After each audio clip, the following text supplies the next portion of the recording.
Welcome to the I'm Such a Pisces podcast.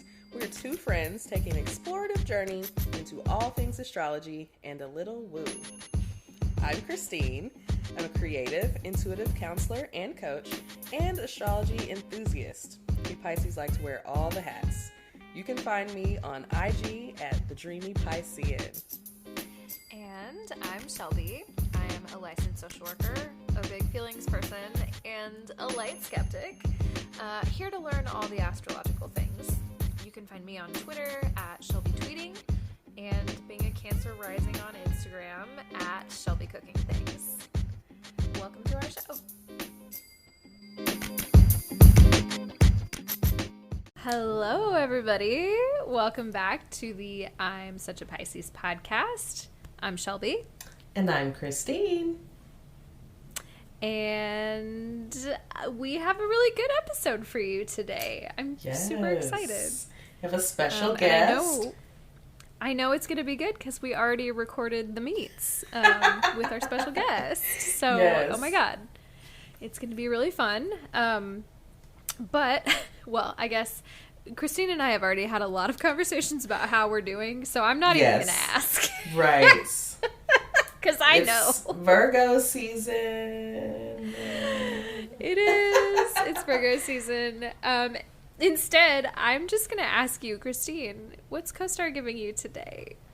So, CoStar says you don't need to know the answer.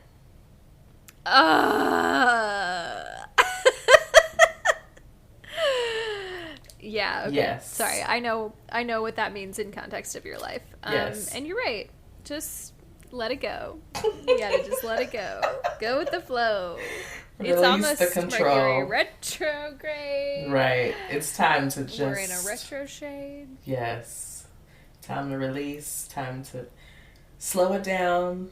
Run it back. Mm-hmm. All of the above. All of the above. What about those do's and don'ts? So, do grocery list. That's in desperate need, really. Desperate. Whiteout. Take it back. Again, run it back. Grid paper. Oh, very, Getting... a lot of list making for you. Yeah, grid paper. Okay, don'ts. Announcements. Okay. No announcements. Algorithms. Oh, it sounds like just get off social media today. And that is what I did. Good for you. Glass objects. See, I've had glass objects like 3 times this week, and really? It's telling me not to do them. Yeah, I feel like that's happening to me a lot. I feel like one of my ones from last week on the show was also glass objects. Like, don't hold on to anything. You're going to break it. Wow. This was it's the vibe that I was getting. I'm very fragile right now. Yeah, which, relatable. Right. Very relatable. Very fragile. Like, no glass objects? I see. Okay. I am the glass object. It's me. It's me. Don't hold me. Please don't drop me. Yes. I will shatter into a million pieces. Shatter. Yeah, Virgo season came in, like, real emotional. It's funny, because Yes. I didn't get that at all. I feel like I got, it's time to go back to making lists and cleaning your house in places that no one's ever going to look.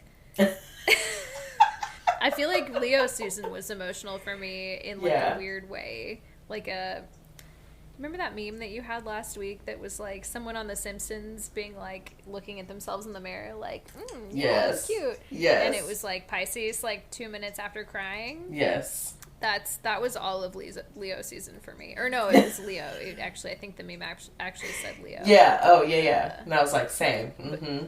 Yeah, that was me all Leo season, I feel like. And now I'm feeling a little bit more organized, but still chaotic.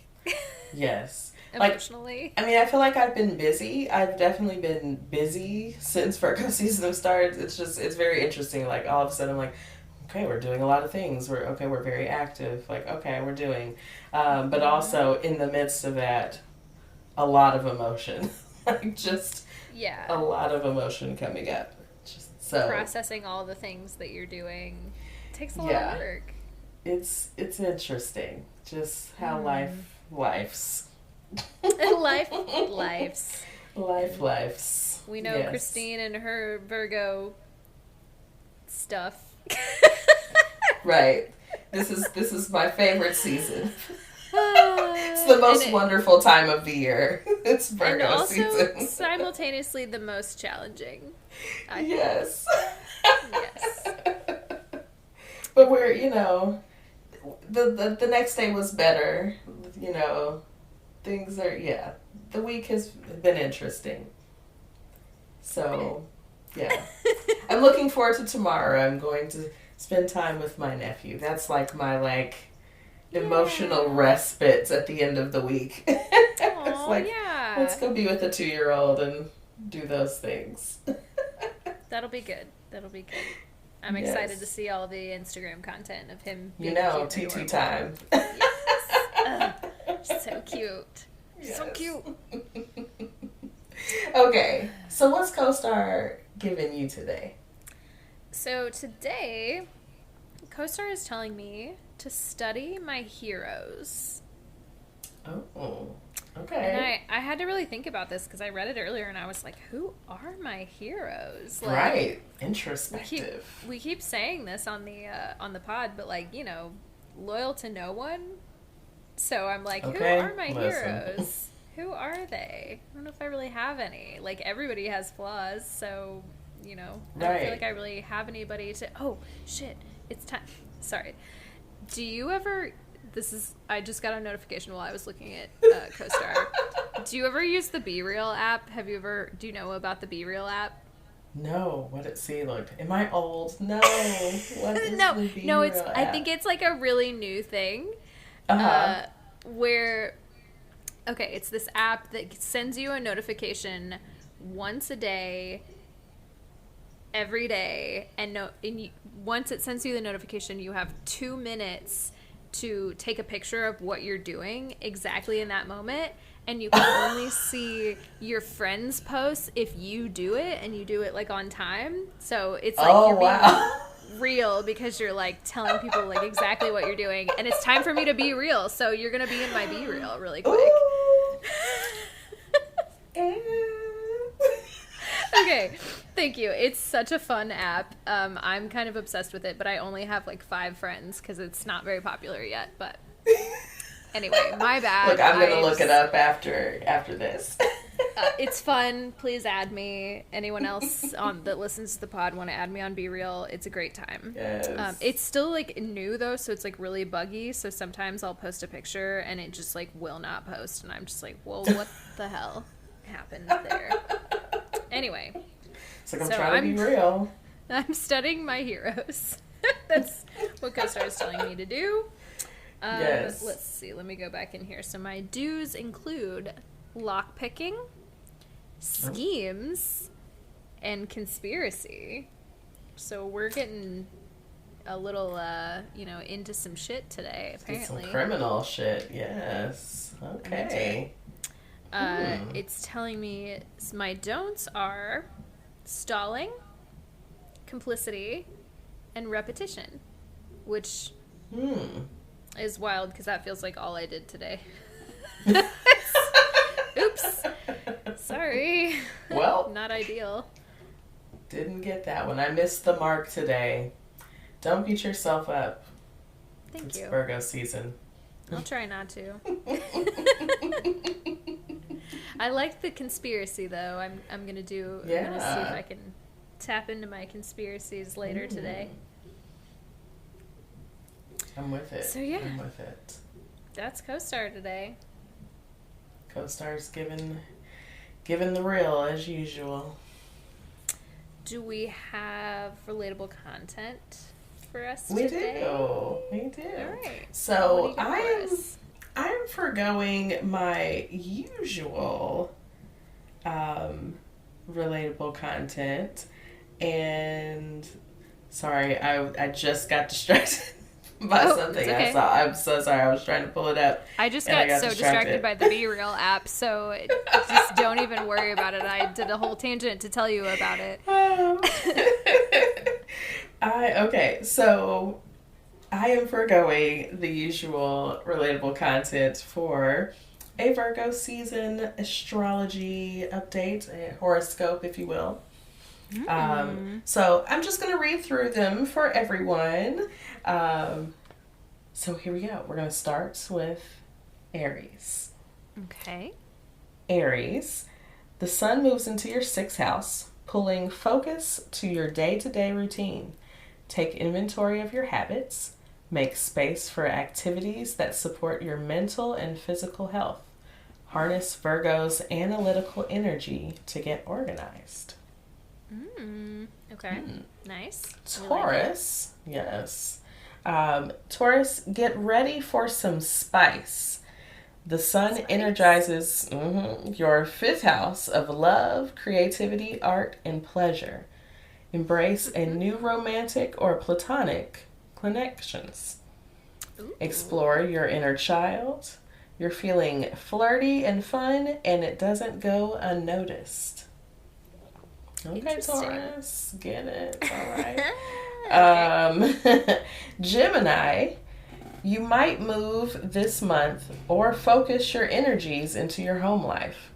Freshen up your space, clean out your closet, and get organized. If you live with a partner, family members, or roommates, it's a good time for open and direct convos. With Mars in Gemini, you're also especially curious now and ready to learn. Okay. It's brainwaves. Cancer. Your quiet August is over. With the sun in your 3rd house, the spotlight is on communication and expression. Create, share, collaborate. You might make a short trip or join forces for a new project. Use Virgo's taskmaster energy to get organized. Your social calendar is about to blow up. That sounds... Ooh. I'm like, ooh, no. My immediate reaction was no. Not blow up. I like a light sprinkling of events. But see, I'm not a Cancer. See, this is fine. There you go. So, okay, Leo. Whether you've traveled internationally or took on learning new subject matter, Leo season was a total whirlwind. Now the sun moves into your 2nd house. The focus shifts to your finances, budget, and values. It's time to get serious about your money and living according to your values. All right. Get it together, Leo. Get that money together. You had a good time last month. It's time to get it together now. All right. Noted. Yes. Virgo. Happy birthday, Virgo. Hey. The sun supercharges your 1st house of self and identity. Embrace fresh ideas and new solutions. Your season kicks off with a powerful trine between Mercury in Virgo and Pluto in Capricorn. Make the most of the powerful new moon in Virgo on August 27th and prepare for Venus in Virgo to amp up your love life September 4th through September 29th. Okay. All right, Virgo. Libra. Your social butterfly era is over. Oh, no. With the sun in your 12th house of subconscious and inner psyche, think of this as your cocoon before Libra season. Say no to plans when you want to say no. Rest, recharge, and reflect. This is a time of closing out old chapters and making space for the new to unfold. Oh, and self-care is a must. All right. Yes, come on, Libra. Self-care this month. That's all right. Got it. That's good. Yes. Scorpio, you're feeling extra social. The sun illuminates your 11th house of friendship, making this an ideal time for rekindling old friendships and forming new connections. Opportunities for networking and collaborative projects likely arise. Okay. It's very, I feel like it's unlikely for Scorpio to be feeling extra social. Yeah, I agree. Like, oh, okay, y'all are coming out. Okay, Sagittarius. Sag, it's time for career moves. With the sun supercharging your 10th house, the focus is on your professional path and the mark you want to leave on the world. Are you content in your current role? Have you received recognition for your hard work? What's your next move? All right. Okay, Sag. All right, Capricorn. Cap, with the sun moving into your 9th house, this season is all about adventure and expansion. You might travel or plan to travel internationally. Or curiosity might attract you towards learning new subjects or exploring new paths. This can feel like a spiritual or philosophical time. Okay, Cap. All right. Aquarius. You made some big romantic moves during the Leo season. Now, the sun moves into your 8th house, supercharging your Virgo season with intensity. Examine your closest intimate ties. Release control and old self-limiting narratives that don't serve you. Embrace vulnerability. Aww. And last but not least, Pisces. I've been waiting for. Yes. Pisces babies. With the sun moving into your 7th house of relationships, your love life takes center stage. Is that so? Okay. All right. Taken Pisces might feel ready to take a partnership to the next level. Single Pisces might meet someone new. More than anything, this is a time of evaluating your relationship values. It sure is. Evaluate those values. Listen, and that is like every post that I saw, like at the beginning of Virgo season for Pisces was like, your relationships. So clearly, yes, like, we're in the 7th house. Relationships. Yes, like we are, Pisces, we're doing relationship work this season, so okay. Good luck, everyone. Therapy. May the odds be ever in your favor. Right. God. Okay. Keeping it tight. All right. Right. And thank you to the Cosmic Latte for that horoscope for Virgo season. All right. So I have just one. We'll try to keep it short and sweet today. But just one of my, now that we're playing this game of I bring you a tweet and you try to guess what astrological sign you think it is. Yes. Let me put my thinking cap on. Okay. Don't think too hard. Okay, so this comes from Sid Divine Tarot, and she says, she's a 10, but she disappears when she's sad. Oh, is she a Pisces? So, honestly, definitely a water sign, I feel like. Yeah. Definitely a water sign. It could also be Cancer, I think. It could also, I was going to say, it could also be Cancer. We're very ghosty when we're sad. Yeah, a little ghosty. Yeah. Just want to be alone in our little caves. I can't remember if I've shown you this or not. I got a new tattoo a couple weeks ago, and it's just a little ghost girl. Oh, and it's just it's super hard to see, but it's just a little ghost. And I'm like, yes. Oh, this is very Piscean of me to have this little ghost. This little ghost. Look, I've been like drawing out this tattoo like recently, so that's so interesting. I'm like, yes, a new tattoo will be coming sometime this year. It's going to be an interesting one. Do you want to share, or do you want to talk about it off mic? Yeah, we can talk about it off mic. Okay, all right. That's cool. I'll try to remember to ask you about it later. I'm also like planning a bunch more. I'm in a phase of life where I just really am into that right now. Yes. Transitional phase. I just want to just put them all Tat over my body. Yes. So I have an appointment to get another one next week or 2 weeks from now, I guess. You know what? I just thought about interesting correlation. I think I got my first and the majority of my tattoos within my Saturn return period.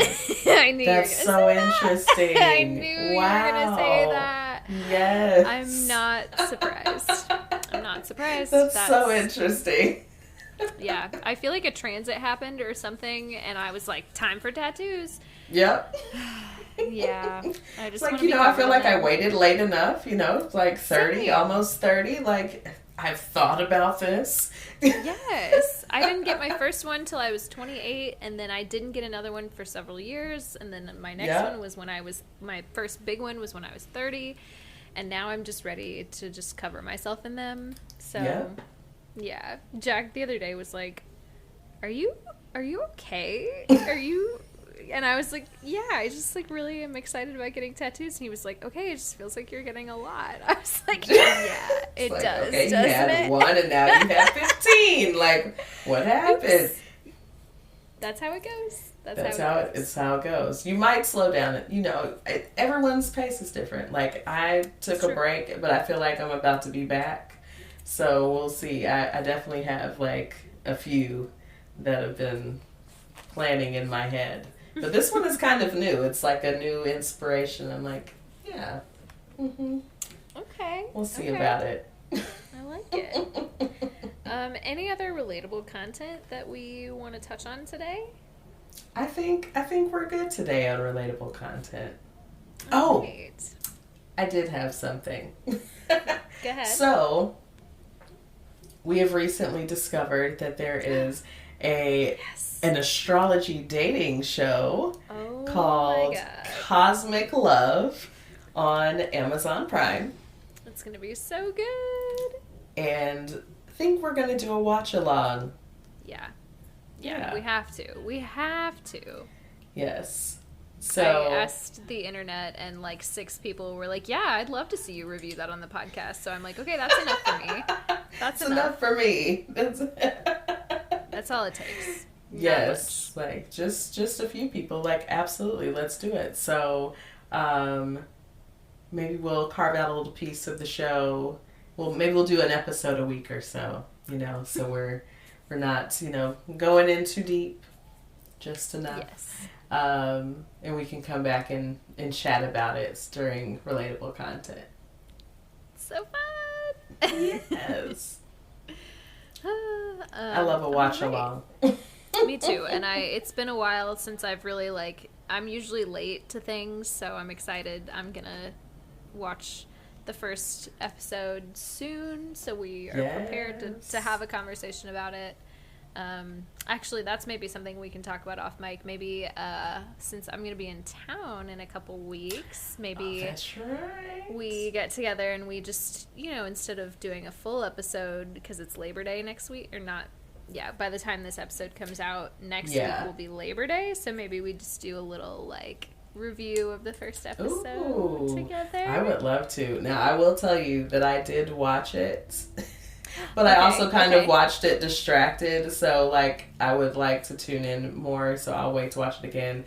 But I do want to say that there are not one, but there are 2 Pisces men on this show. Ooh. And I was like, it's going to get messy. Oh, it's going to be so messy. Okay, well, I'll watch it again. I'll watch it for the first time, but then when we get together, we can talk about it and just record it and just have that. So, yes. Oh my God, that's 2 Pisces men. It's going to be awful. 2 Pisces men. Yeah. It's going to be so bad. I'm going to tell you, the first episode, I was like, you're already making the wrong moves, sir. No. But I'm going to let you watch it. I'm going to let you finish, but. Ooh, I'm like, this is going to be a fun one. Yeah. Okay. I'm excited to watch this. I'm very excited to watch this. Yes. All right. On that note, should we take a little break and then come back with our special guest? Yes, absolutely. All right, y'all. We will drop right in, take a little break, and then drop right back into our interview. So we'll see y'all shortly. See you soon. Bye.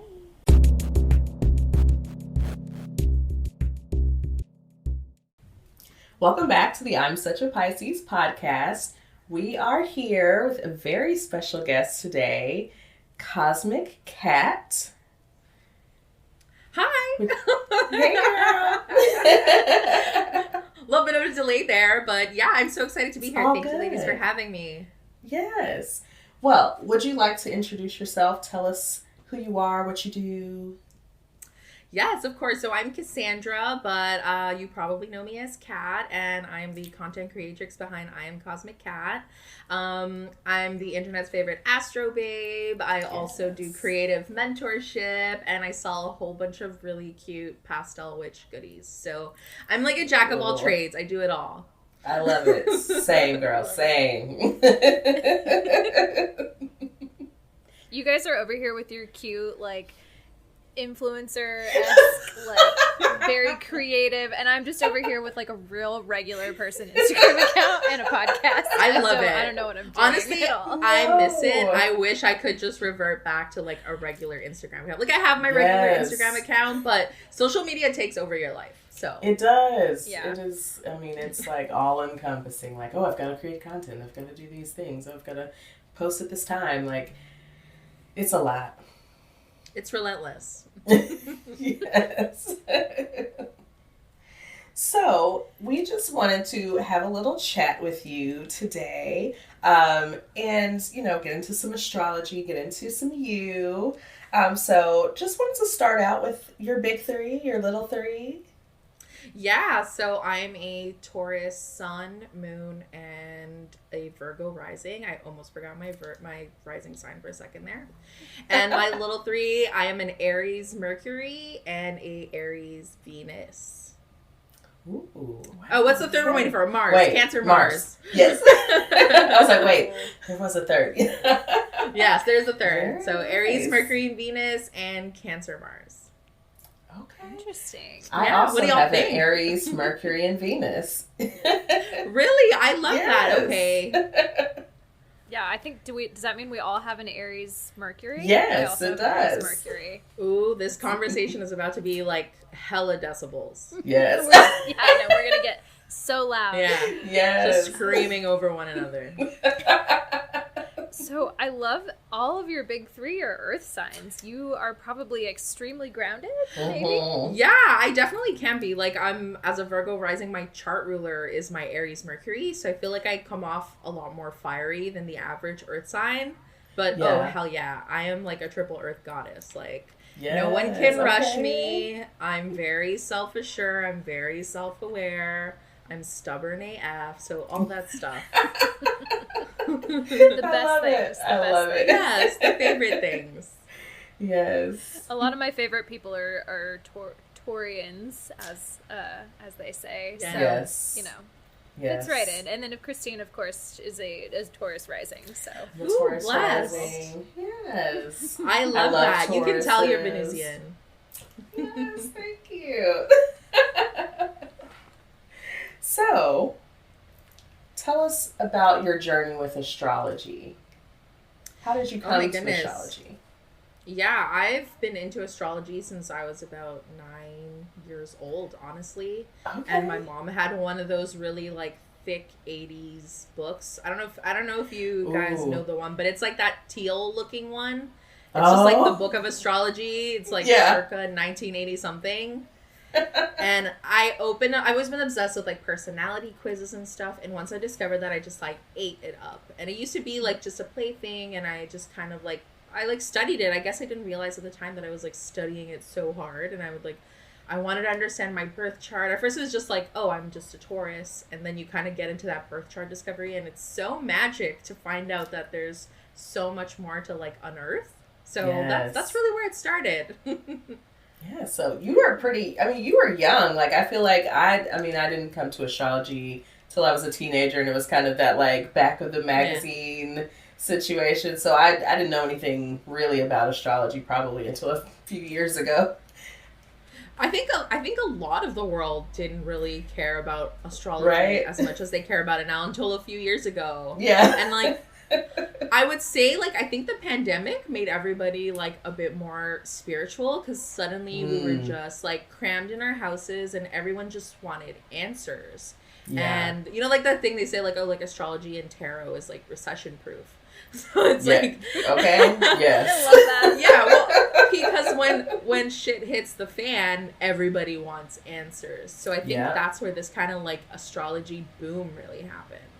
I didn't even think of it that way, but yeah, I think that's definitely a thing that happened. Like, people are like, well, what do we do? What are the answers? Why is this happening? Exactly. Yeah. What's going on? Right. Exactly, yeah.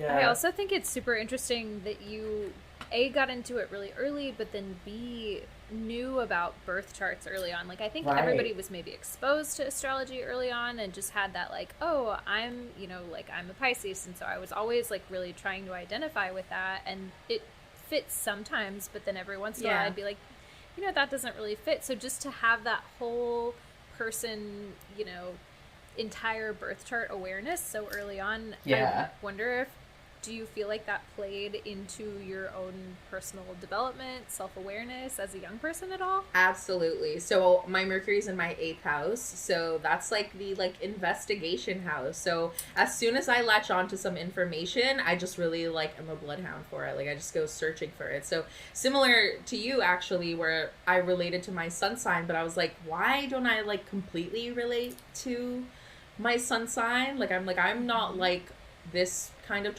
I'm super Taurian though, let's be real. That Taurus moon the Taurus moon cannot be hid, but like the Aries placements, you know, or like the Cancer Mars, all that stuff, I was like, where is this coming from? And then once I found it, I was like, oh my god, I need to learn everything. It was like a secret language that only I could understand. I love that.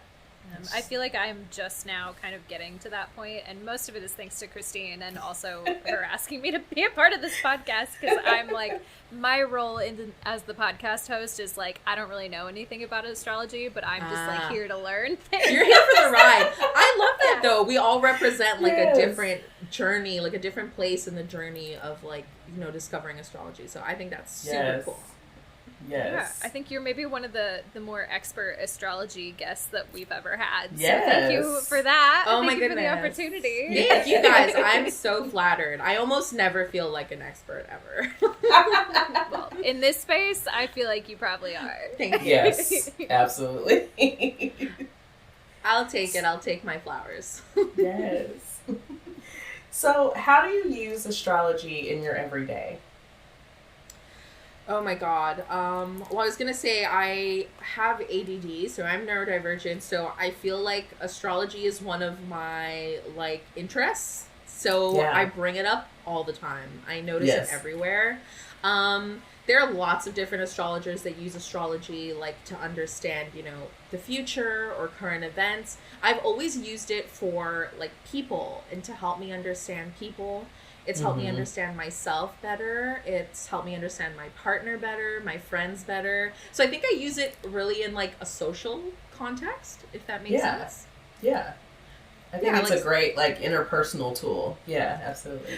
Oh yeah, like someone will be like, oh, like, you know, I'm an Aries sun, and they'll be like, I got a Cancer moon, and I'll be like, oh, okay. Okay. It just helps you understand a little better. Like, oh, okay, I see. All right. Yeah, I'm like, you're going to bring the fire, but you're sensitive, so I'll watch out for that. I love that. Yeah, I think that's something that I feel like Christine and I come back to a lot on the podcast is we both have, you know, sort of mental health backgrounds.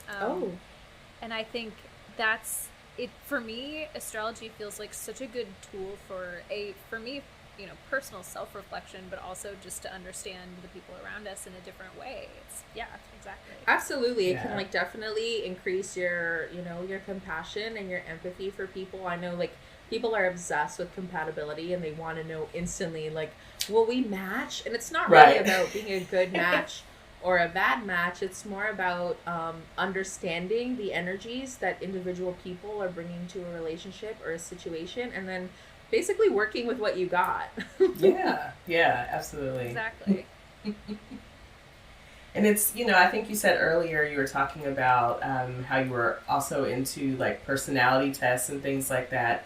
And so I remember thinking about that when you said that, like, very same, like in being in the mental health background, we would learn about those like in school and whatnot. And so very familiar. So it just kind of, it all flows together. It's like, it's just another way of understanding. I feel like far more complex. Absolutely. And I know like all my like big like INFP, Enneagram 4, House Slytherin, like I know everything. Yes. I love how Slytherin comes in. Yes. That's official, okay? Your Pottermore Harry Potter house quiz, that's an official personality test. Yes. I love it. Okay. So tell us about life as a full-time witch and creatrix. It is both heaven and hell, let me tell you. I'm gonna keep it real. It's, it's kind of given me the space and the freedom to truly express myself, and self-expression is one of the most important things that I value just in my life. Astrology has helped me with my self-expression because it's kind of like helped me be at peace with the person that I am. And this was kind of just like the next like stage of it, in the next level. I've always been a very spiritual person, and like just very open-minded and open-hearted. So yeah, this journey has been like super cool, and I feel like I discover more about myself and my capabilities every day. But it's no joke too. Like, working for yourself is it's challenging. So I think there's a lot of glamorization, and it's like fun, like, but at the same time I'm like, ooh, I'm running a business here. Like, I've decided to turn something that comes very natural to me into a business. So yeah, unfortunately that means I'm not always doing things that I love. Like, I would say like 60% of the time I'm doing like, paperwork or like my taxes. Relatable content. Yeah. And I'm a triple earth sign, so like I'm worried about that. That's always in the back of my mind. It's like, get the work done. See, and I'm in a similar situation, and like, but I am very like, I'm a Pisces sun and moon. I've got my Taurus rising, so like it helps me get together a little bit, but really I'm just out here. I'm like, oh yeah, I need to work on the inventory stuff. And, oh yeah, I need to do this. Oh, like, God bless later. Yeah, God bless that Taurus rising though. Like, that's gonna keep you anchored for sure. Yes, that's good. I love that placement for you. Yes. Yeah, I imagine I just can picture like your Virgo placement just like really helping you during tax season. Oh yeah, taxes done. I feel like that's the like, very business. What I guess Capricorn is more the business-minded sign, but also I feel like we relate a lot to Virgos being just like getting things so done. Detailed. Yeah. Perfectionistic sort of. Yeah. And I imagine that comes in handy when you're working for yourself. Exactly. Yes. Virgo is like the day-to-day energy. It's like, it's the work you put in every single day. So it helps. Does it make me a little neurotic? Absolutely. It's like having like, when you like open a whole bunch of tabs and there's like music playing in one of them and you're like trying to find the music. The music is the Virgo rising. Yes. It's running in the background. I'm like, exactly. I'm like, please shut it off. Where is it coming from? So that's what it's like to have a Virgo rising. See, I need a Virgo manager. I've been saying this for a while. I'm like, I need a manager, and they need to be a Virgo. Oh yeah, that's you be careful what you wish for, because I've had Virgo bosses, and let me tell you, they are a very, very particular bunch. Yes. So they don't really like to let people do things on their own. So they can be low-key tyrants. Yeah, a little micromanaging. I believe it. You know. Yeah. I believe it. Honestly, if I had to pick, I think like the best kind of boss, I would actually say a Gemini. Ooh, okay. Tell us why. Yeah, Geminis are great at multitasking, and they're very personable. They have their quirks, like all the signs. Yeah. But I just find them to be like really naturals in like a workplace. They're just really good at doing a whole bunch of stuff, but they're not micromanaging because they're an air sign, right? So they're a little bit more like hands off. They're like, yeah, you just go and do your thing and let me do mine. So I'm a 10th house Gemini. Maybe that's why I'm like I like a Gemini boss. Yeah. I'm a Gemini moon, so I feel like that. Maybe I could see that for myself a little bit. Yeah, I love that. I mean, great communicators, you know, just like, I feel it. Yeah. I love it. That's who I would pick. No Virgos, unfortunately. No, I mean, I would not say Pisces would make, I mean, in some ways, I think we would make good managers, like being compassionate and whatnot, but like, as far as getting things done, I feel like that is not our energy. Yeah, it's like what's your intention, right? Like, are you climbing the ladder, or do you just want to like a boss that's gonna like hold you when you like cry in the stockroom? Then I want a Pisces boss for sure. Right. Totally. Okay, so before I know Christine has several questions, but kind of related to the last question. You know, I feel like you talked about there. And again, I don't want to over glamorize like working for yourself because I know it's really hard. But I also would like to hear about like what is your favorite thing about working for yourself? Yeah. Oh my God, I love that question. Yeah, bring it back to the joy. I'm sorry if I got really morose on that really quickly. It might just be the time in my life that you've caught me at, and that's probably why. I think if you asked me a few months ago, I would have started off really like, it's fun, it's a blast. The best thing is doing like whatever the heck I want. I love that. Yeah. Love that. I am not good with rules and with people telling me what to do, and I think I've always known in the back of my mind that I have to work for myself, and making the leap was the hardest thing. But like the confidence that you get trying to navigate your day-to-day and like just making shit happen. Like no one is coming to save me, you know? So if something needs to get done, I need to like, you know, put in my batteries and like go for it and like kill it. And I love that because at the end of it, I'm like, wow, I did that. So that's really like cool. And it's just like, it's fun. I love it. And I have like an office background. Like I was working in advertising for like 5 years. And I still work now. I still do like lots of freelance stuff. I'm a copywriter. And it was like great. I love the creative part of it, but like I hated the bureaucracy part of it. And you know, meetings and people telling me what to do and having a set schedule. So now I have to tell myself what to do, and I work 24/7. So that's the vibe.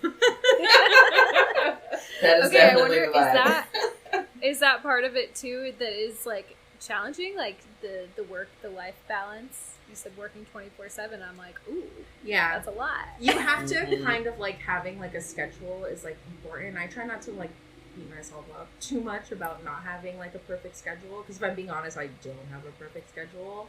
I really am flying by the seat of my pants here. But it's great. I personally, I love having the flexibility to like plan my day and build offers, and I'm a very, very creative and expressive person, so I love having an idea and it doesn't have to go like up a line, you know, like I don't have to like run it by someone who has to run it by someone who has to run it by someone else. I'm just like, we're doing this month. That's the plan. Let's go. Let's kill it. And I love that. I love that speed. It's that Aries, the Aries placements. I want to be fast. Yes.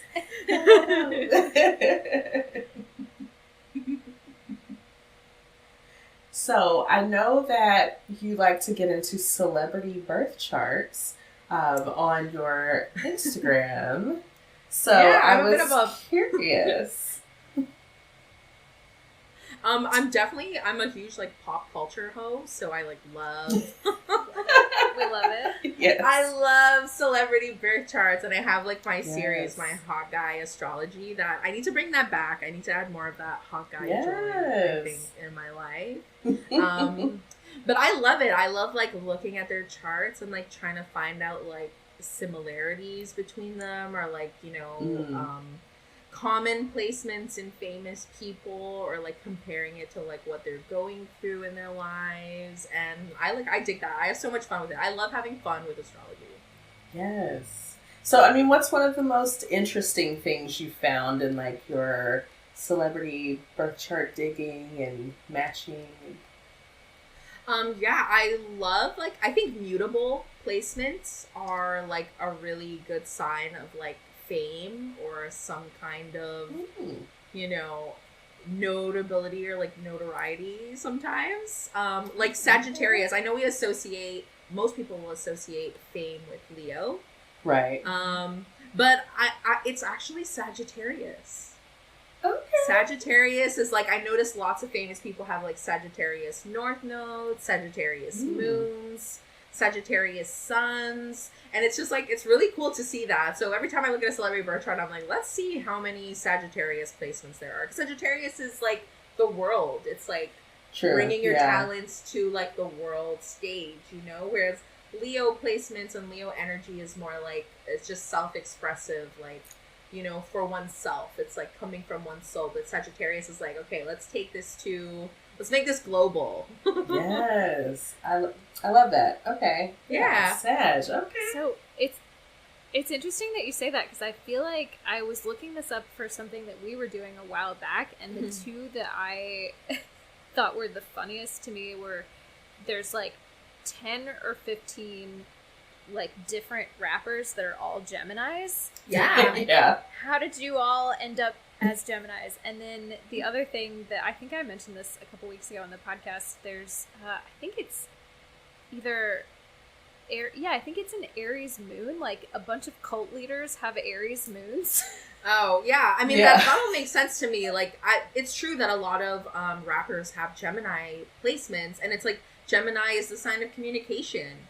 You know, it's like, it's two brains working at once. It's like, it's poetry, it's moving, it's fast. Mercury is the messenger, and a lot of rap is about sending these messages out to the world with style.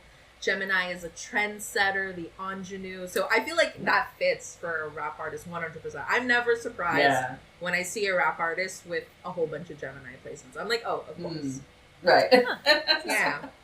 Yes, and the Aries is like, Aries is the leader, right? Aries is like the leader. And like Aquarius placements too, you gotta watch out for, because Aquarius rules the 11th house of cults. So yeah. Something else to keep in mind. Yeah. Like, what is it like I read is like, so Jared Leto has like a whole bunch of Aquarius placements, and he actually runs 30 Seconds to Mars cult. It's the creepiest thing I've ever my heard. God. Look, me typing in. Let me go look that up. Oh man, you should look up the pictures. It's like him and his like weird Jesus beard, and he's like, everyone's wearing all white. It's very creepy. I'd love to do an expose on that, or for someone to do it, because I'm not going to. I was gonna say, I'm like, you book that ticket, Shelby. because get in there. All right, here's the thing. I'm gonna go undercover into the Jared Leto cult and go from there. Like, I have no idea what I'm doing, but that is fascinating. Yeah, and I would love to like look at the astrology behind that. I've only like glanced at his chart. I haven't done like a deep dive, but just from looking at it, I'm like, he thinks there's some strangeness going on here. So it all makes sense. Interesting. I love it. Yes. Last week we were talking about Teal Swan, and just looking into her birth chart a little bit. So I'm sorry, can you repeat that? Whose birth chart? Teal Swan. I like can't even hear you. Oh no. Teal Swan, she's the they just did the documentary about her on Hulu. Oh, Teal Swan? I have no idea who that is. Who's this? Oh. Okay. She is kind of an alleged cult person. She's like a YouTube personality, which is interesting. We did an episode about descendant signs and shadow work and stuff like that, and I was Googling, and like she's always the first person that comes up on YouTube. Yeah. But they did a documentary about her pretty recently on Hulu, And there's some alleged, but I keep feeling right, alleged. the word alleged. Some cultish activity happening on her little compound thing that she has. So it's an interesting deep dive if you're ever curious. She's got a fascinating birth chart, and she had some Aquarius placements. Yeah, nice. And we had the Great Conjunction took place in October of 2020, and that's when Saturn and Jupiter moved into the sign of Aquarius. And Saturn's been in Aquarius for a few years now. And so it's kind of exposed all these, like, groups.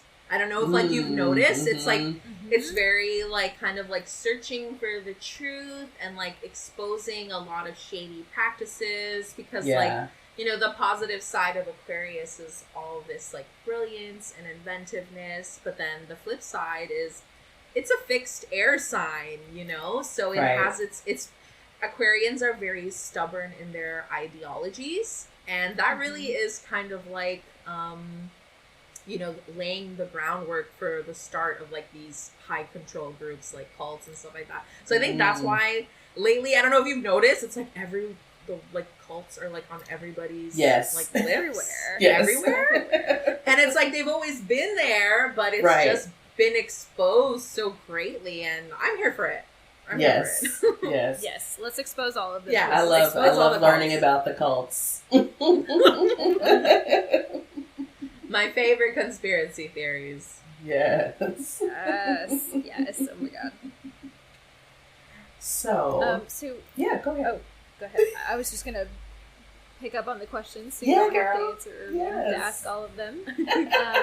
But you mentioned Saturn a second ago, which totally different context when we're talking about Saturn in this question. But we were curious if you would share a little bit about your Saturn return story, and we just kind of wanted to see if you had any sort of Saturn return-esque advice for us / our listeners. Well, me really, because I'm in the middle of mine right now. So. Yeah. So you have Saturn. You're like, I've been there, done that. Yeah. So, Shelby, you have Saturn in Aquarius, is what I'm assuming.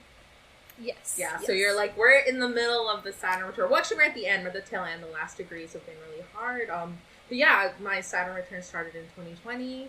I actually had no idea about it until I started realizing, oh, why is my life just, like, falling apart? What is going on here?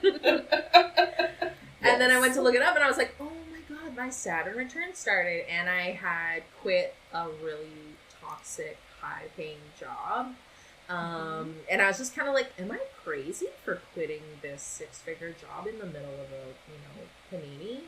Right. I was like, what is wrong with me? But that's the thing with Saturn's energy, is it really just comes and it, like, organizes your life. It, like, Marie Kondo's everything, but, like, in a really aggressive, you have no choice kind of way. Right. Yeah. And it's funny because I kind of thought that I was, like, in the clear, and then I just, like, made a big move, like a physical move from one place to another, and now I'm kind of feeling like, I don't know, I think I'm still in it. Like, I think there's things still happening here, so. Saturn has been, like, retrograde a lot, and if it retrogrades, that really does feel like taking a step back.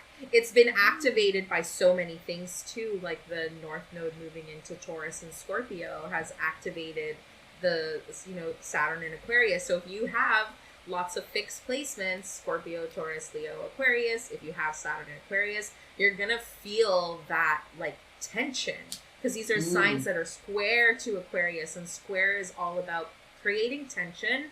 But the key there is, like, just autonomy and making choices. That's what I love about squares. I'm a big fan of the harder aspects. Like, I'm like, people are like, ooh, trines and sextiles. I'm like, trines and sextiles are boring. I'm like, give me an opposition. Give me a square. Give me a challenge. Give me a quincunx. I love the energy. Because it's like, the beauty about squares is that they force you to grow. So if you do the work, you really, really do reap the rewards. But yeah, I'm in the same boat with you, Shelby. The retrogrades hit me really hard. as a Taurus, sun and moon, I have like Uranus right on top of my moon. So I thought like, once Virgo season begins, I'll be great. And I was like great for like 24 hours. And then the next day, I'm like, Uranus is close to my moon. Lovely. Okay, this is fantastic. I feel like, I'm not going to make it. So I'm like, yeah, it's tough. It's really, really tough energy. And I guess my advice is to just trust yourself. You really need to trust yourself. Your Saturn return, I call it like a cosmic puberty. So it really is this beautiful chance to grow up, but to grow up in a way that is shedding the way that you've been taught before. And I think that's really beautiful. And if you work with the energies, oh my God, you can come out like a whole different person. And it's just about being brave. I feel like you need to be very, very brave and really, really trust your gut and yourself and bet on yourself, right? You have to know, like we were talking about my business, and my business, like Cosmic Cat, it was formerly Styled by the Signs. I just changed it recently. But that is a product of my Saturn return. This is a product of my Saturn return. Me taking the leap and choosing to do something that when I first brought it up in my mind, I'm like, Kat, you're crazy for wanting to do this. This isn't a real thing. No one is a professional astrologer. No one reads tarot cards. Like, no one wants to buy these cute things that I make. And then all of a sudden, here I am doing it. Like, I bet on myself. Against all odds, because there will always be like naysayers and people who are telling you you're nuts. Yes. Sure, but absolutely. Yeah, that's actually really helpful, and I feel really like I need to bet on myself. That's really nice. Thank you. Yes, trust the things that you do. It really is about just stepping into yourself as an adult and as like the leader of your life. That's what Saturn wants us to do. Like that's why we call him like Daddy Saturn. It's like a stern father that's like super hard on you, and they're only doing it because they love you, because they know what you're capable of, even on those times where you're not quite so sure of what you're capable of yet. Okay, I just have to stop really quickly because I think we might have to call the episode Daddy Saturn. Daddy I'm here for it. Never heard that. That's the funniest thing I've ever heard. Yes, but also it makes a lot of sense. Like, it is very much large and in charge of your life. Yes. Getting you together. Absolutely.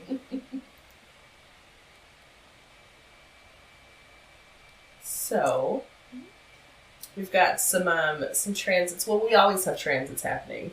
But they're always happening. They're always going on. Mercury retrograde is coming, and I know the girls love to get all up in a bunch about Mercury retrograde. Do you have any like retrograde advice for our listeners? Honestly, I remember when Mercury retrograde was like not a thing. Like people right. didn't really like know about it or care about it, and then suddenly it just became this like what do we call it? Like seasonal alarm, because it happens like 3 or 4 times in a year. Where it's just all of a sudden it's like, stop the world, it's happening. But it's not a big deal. It's really not a big deal. I think Mercury retrogrades encourage us to just slow the F down. And as a double Taurus, I am here for that. I will take any opportunity to slow down.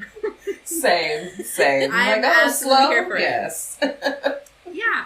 And I feel like at this point, everybody should have, like, a Mercury retrograde, like, survival kit already. You know? Like, you just gotta be prepared for it. I'm ruled by Mercury, so every Mercury retrograde really gets me. And the funny thing about that is I notice every Mercury in retrograde, my partner and I, like, we'll fight. We'll have, like, a big fight.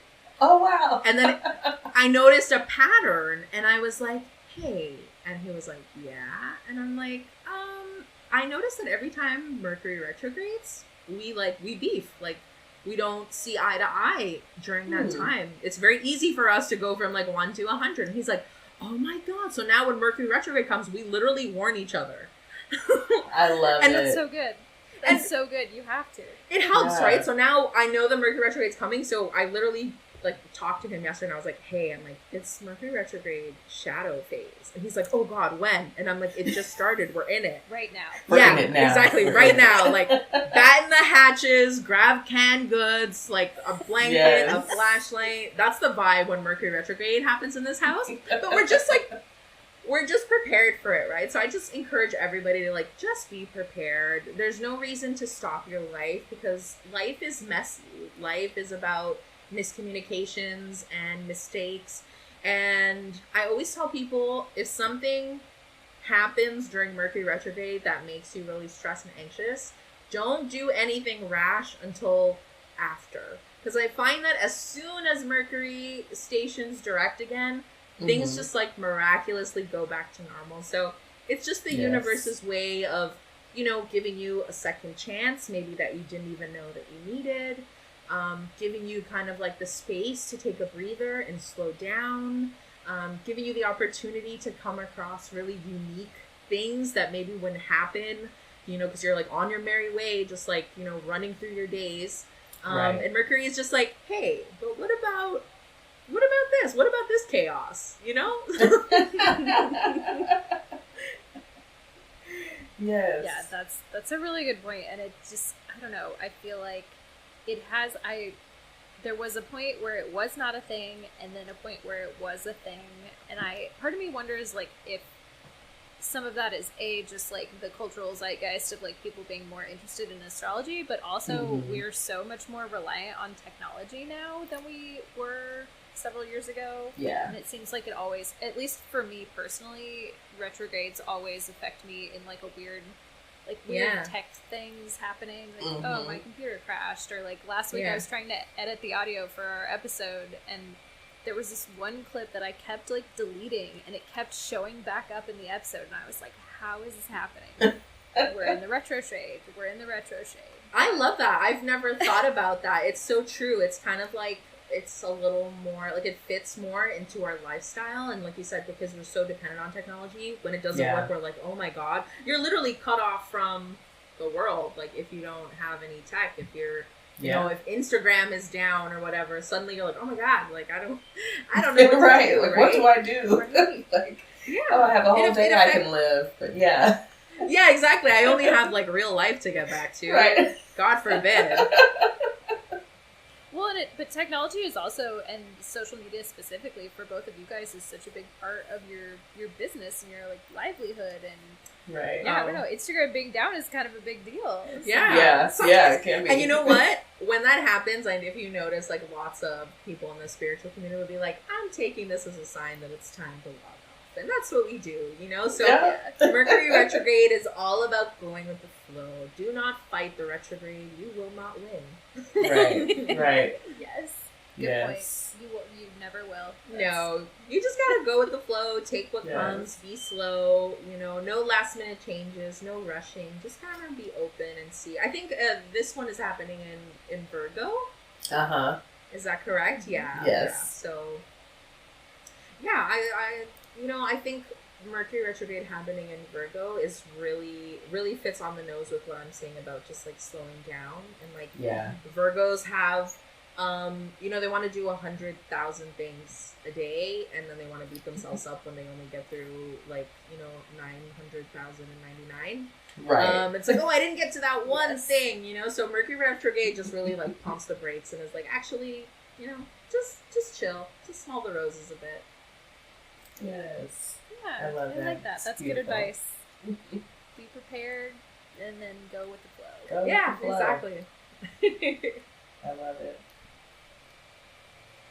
So, we don't have any more particular questions, but wanted to see if you wanted to jump into any topics we've talked about in the past. We've talked about retrogrades and Saturn returns. We've talked about the Pluto return of the United States in the past. Yeah. Any thoughts? Yeah, I mean, it's been a long time coming for the United States. of Americas. So, I mean, Pluto is destruction. It's unearthing. It's power. You know, and absolute power corrupts absolutely. Yes. And then on the flip side of that, you have, you know, I actually posted something. I had like a little coven I ran early this year called the Hot Witch Club. And I like posted something about talking about the nodes moving into, you know, Taurus and Scorpio, and that kind of bringing up the themes for the world that we might see. And you know, the North Node represents, you know, the way forward, the way we're headed. And when we think about the sign of Taurus, I think about the environment. I think about sustainability. I think about slowing down. Kind of reverting back to a simpler time. You know, the pandemic was so heavy, like tech, Zoom. We're still in a pandemic. I want to make that clear.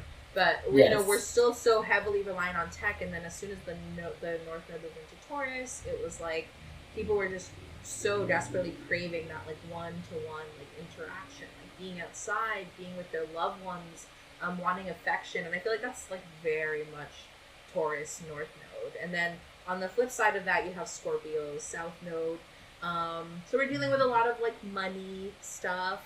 So like the way we spend money is changing. What we consider currency, like to be currency, is changing. But it also reveals a lot of like corrupt power structures. The way I describe the Taurus and the Scorpio axis is always like Scorpio, like South Node is like, you know, the roots and the bodies buried under the tree and fertilizing this beautiful tree, and the tree is the Taurus energy that's like bearing fruit, you know. So if it's rotten at the roots, the tree is rotten too, right? So that's what I have to say about that. I love that. Like I'm getting information. Like I have a Taurus North Node and Scorpio South Node, so I'm like, ooh, I love that. So you'll be seeing those themes like in your own life personally, right? And you know, thinking about like what houses are they in, if you don't mind me asking. Ooh, let me see if I can remember. Is my North Node? I don't know if I remember off the top of my head actually. You're a Taurus rising, so it'll be actually in your 1st and 7th house then, right? Okay. Your first house North Node. Yeah, so that's really about... Yeah, I forgot you're a Taurus rising. I'm sorry. But I remember I'm like, you're Taurus rising, so that means Taurus is in your 1st house with your North Node. So you're really kind of exploring your identity and maybe perhaps extricating yourself from, I would say, like some toxic relationships. Because Scorpio in the 7th house can kind of give us a history of, you know, tumultuous partnerships. So I would say this North and South Node activation for you is really about finding your independence. Yeah. Ooh. Yes. Listen. I'm just thinking about what does that mean in the context of Christine and some of the conversations we've had. I love it. Yes, come on. I needed to hear that. Yeah.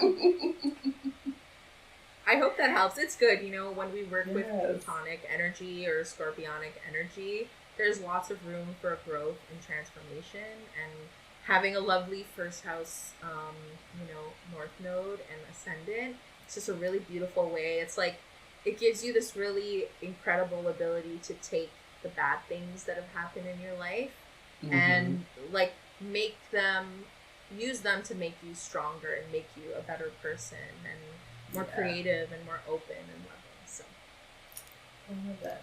Yes. There you go. So, I'm trying to think if there's any other things that like we should ask before we get out of here. Is there anything else just like off the top of your head that you can think of that you feel like you want people to know, or any just like other astrology things that are really interesting to you? I'm trying to think of what we've talked about on the podcast before, but we talked about Saturn returns, we talked about our big threes, Pluto, we covered so much. We talked about hot guys birth charts, which I think are very, very important part of astrology. Absolutely. Yes. Extremely important. Like, I am out here doing the Lord's work. The Lord's work. Davidson's birth chart. Yes. Oh, okay. I do have one other question, and this is one of the things that we've talked about on the podcast before, but exploring Venus signs and aesthetics and like kind of dressing for your Venus sign is something I see a lot of people talking about more recently, and so I wondered if you had any sort of commentary on just like aesthetics and your Venus sign and things like that. Oh yeah, I love working with your Venus sign for aesthetics. I use it a lot in my creatrix activation, which is like my one-to-one creative mentorship. And a lot of people come to me like for aesthetic help. They're like, I have this brand and it's not translating. It's not. And usually I'll ask people what are their rising signs and their Venus sign, because Venus deals with, you know, beauty and how we kind of like express ourselves and also what we find beautiful in the world. So I love work with your Venus sign for like literally everything. I love it. And that's, again, I'm a double Taurus, so I'm like very Venusian at the same time of being like very mercurial.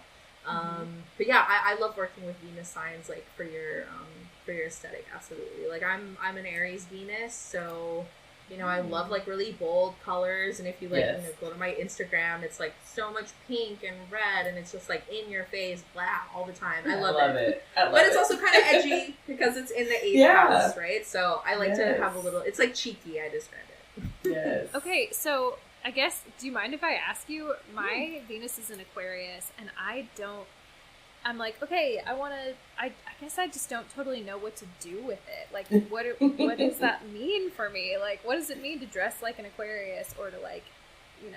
Love like an Aquarius. Yeah. Yeah, exactly. What does it mean? Venus is such earthy. Like, Venus is associated with Taurus and Libra. And Libra is an air sign, but Libra is a Venusian air sign. So its air quality is expressed in this very, like, beautiful kind of way. This, like, lighthearted, but still powerful. And then we have, like, an air sign like Aquarius. And Aquarius is almost too cerebral for Venus. And that's probably where the struggle for you comes from. Like, Aquarius Venuses, like, don't know how to just, like, chill. Yeah, it's true. I'm really bad at it. I think with an Aquarius Venus, I would just stop trying to be like everybody else, because you're not. So I think it really is about finding and embracing your own unique definition of beauty and of love and all that stuff. So if you have a particular style that you feel really like, I'm drawn to this makes me feel sexy, or this makes me feel like I'm at my prettiest when I am in this, then I feel like that is major Aquarius energy, to just be like, I don't care what everyone else is doing, I'm gonna do my thing. And that's what makes you magnetic, you know? Yes. So hopefully that helps. Just embrace your unique style and yeah, flaunt it. No, yeah, that is helpful, because I think I think about it too hard, so I appreciate that. Yeah, I get that. Just get stuck in there. Yes. Okay, thank you so much for joining us today. It was my pleasure. Yes. Would you give us just your information again on the back end so people know where to find you? Yeah, of course. You can find me on Instagram at I am Cosmic Cat. Or you can check out my website where you can book a reading with me. I actually don't offer astrology readings right now, so the only astrology content you can get is if you book a reading with me, a tarot reading, or just binge my entire Instagram profile. Yes. And yeah, you can shop all the cool stuff I make too at iamcosmiccat.com. Awesome. Love it. Thank you so much for joining us. This was such a fun conversation. Yes. And I know our listeners are probably going to get a lot out of it. And yeah, that was Thank great. you. I had a blast. You ladies are wonderful. I love being in this Pisces sandwich. Yes. Yes. I'm surprised that no one cried.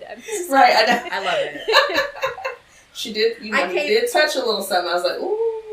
A little. I tried not to.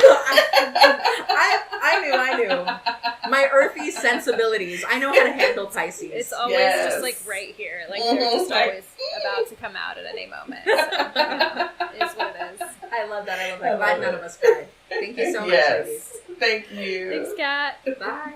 Bye.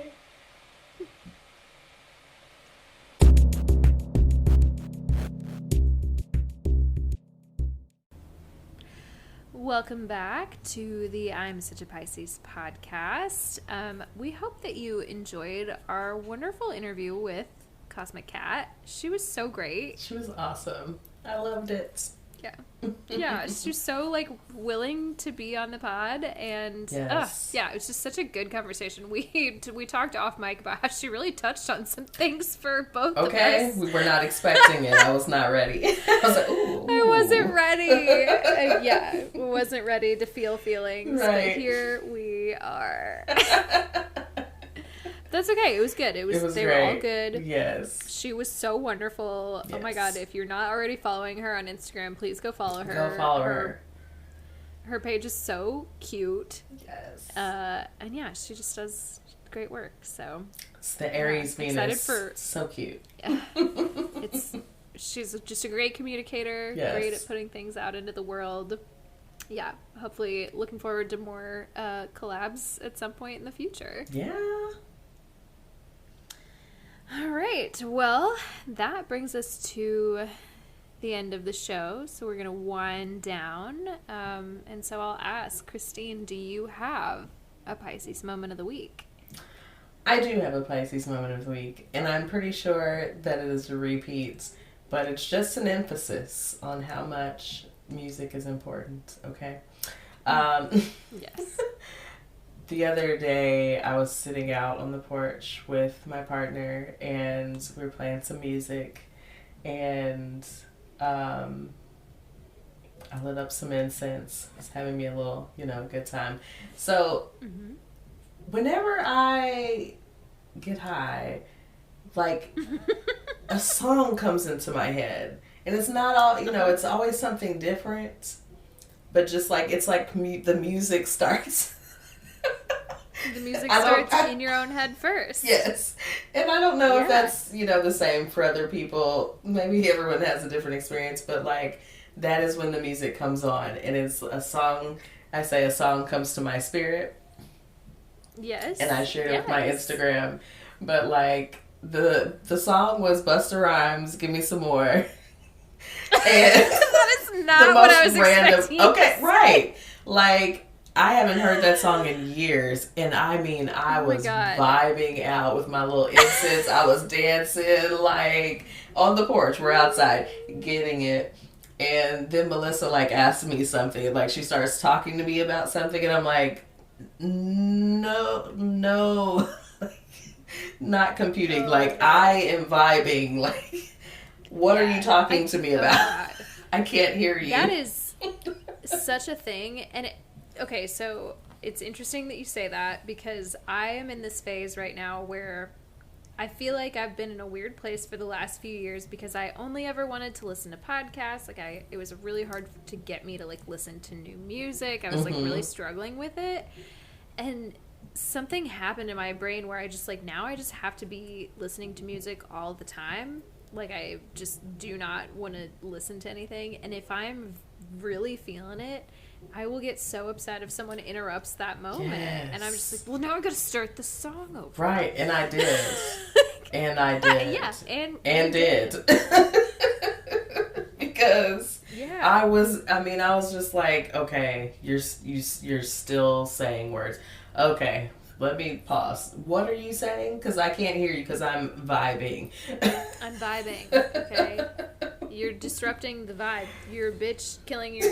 Bitch, don't kill my vibe, except you're doing it. Except, she's not a bitch. Right, no, not in that way. Right.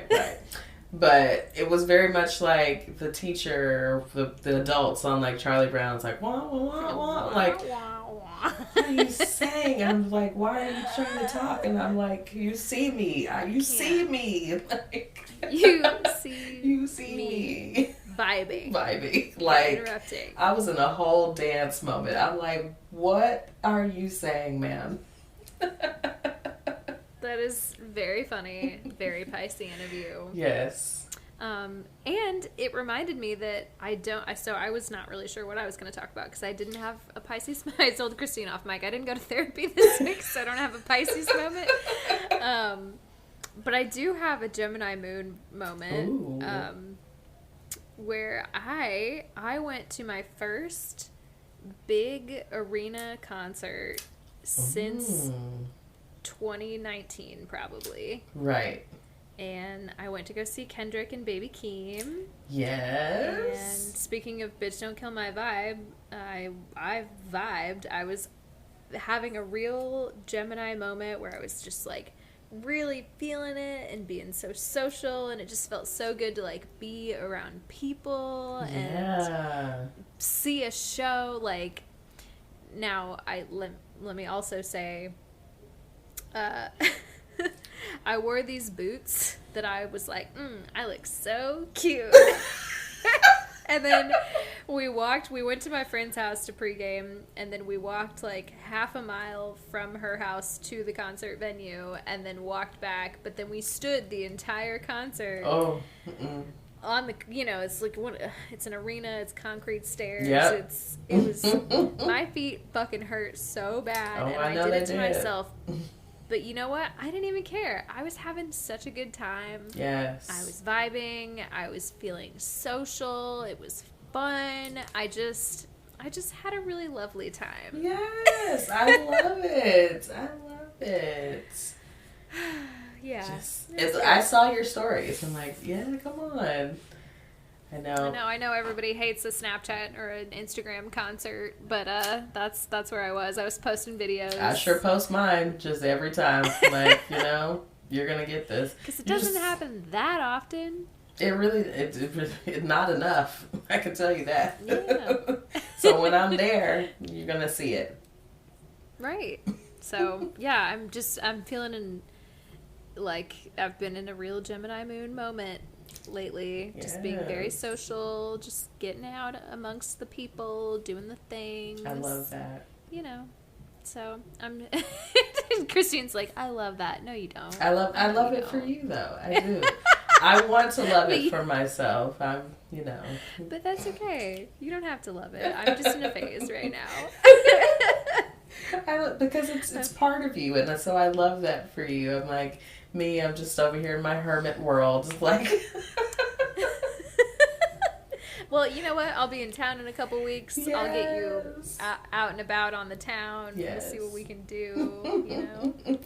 Thinking about just having like an open invite for anybody who is friends with me to come to a place and like have some drinks and do some things. So I'm with it. I'm with it. Yeah. But that's all I got. That's all I got this week. All right. Well.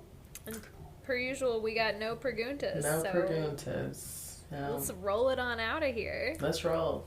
So, we're going to do the spell outs. Yes. If you all would like to communicate with us. And we really want you to. We would love the communication. It's Virgo season. Virgo is ruled by Mercury, which rules communication. Now, I know that's more of a Gemini thing, but still Mercurian energy. So please communicate with us. Please. So if you would like to do that, our email is suchapiscespod@gmail.com, and that is spelled SuchaPiscespod@gmail.com. You can also find us at Such a Pisces Pod on Instagram, Twitter, and Facebook. And then, of course, we would love it if you listen to the podcast. If you've made it this far, share it with a friend maybe that might be astro curious, like yourself or like us. And then while you're at it, go rate us 5 stars and like and subscribe wherever you're listening to this right here. That's right. Rate 5 stars. That's the only option. Yes, 5 please. stars. 5. Don't you love us? You don't want us to be sad, do you? Yeah. You don't want us to cry. Anyway. I guess we will. It doesn't take much. Yes. Before we go, I just remembered something from a few weeks ago. So a few weeks ago, I took a little poll. I didn't see how many people actually voted, but I took a poll on the podcast Instagram, and I asked if they wanted us to make another playlist for season 2. And at that time, it was 100% yes. So, something for us to think about. You know, if people want to give us suggestions for a theme. Right, what's the vibe? Yeah, what's the vibe? Give us a vibe. Another sad girl playlist. We did no more sad girl. No more sad girl. No more crying. Okay, we're gonna give another side of Pisces for this week. Maybe a nice smoking playlist or like a fun dissociation soundtrack. The vibe out. Yes, the vibe out playlist. Yeah, I think that could be fun. But if anybody has suggestions, send them to us. You know where to find us. We already gave you the spell out. Send us to, all those things at suchapiscespod@gmail.com. And I guess we'll see you for possibly a short episode next week. Yeah. All right, y'all. Bye. Bye.